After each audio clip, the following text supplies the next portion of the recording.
మీకు ఇప్పుడు ఈత పండ్లు చూపిస్తానండి. ఇవన్నీ కూడా ఈత చెట్లు.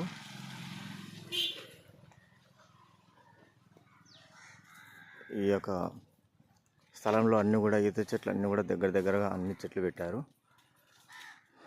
ఇక్కడ ఈతకాయలు మరియు ఈత పండ్లు బాగా విరివిగా గొల్లలుగా కాసినాయి.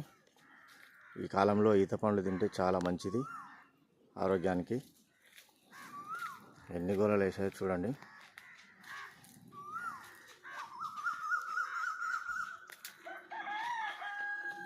ఎంత బాగున్నాయో చూడండి ఈత పండ్లు రెడ్గా. రేపు పొద్దున్నే ప్రతిరోజు ఉదయాన్నే పండ్లు వంతాయి. ఇప్పుడు దూరగా ఉన్నాయి. ఇప్పుడు దూరగా కాయలుగా ఉన్నాయి, కానీ పొద్దున్నే ఎర్రగా పండ్లు వండి రాలుతూ ఉంటాయి.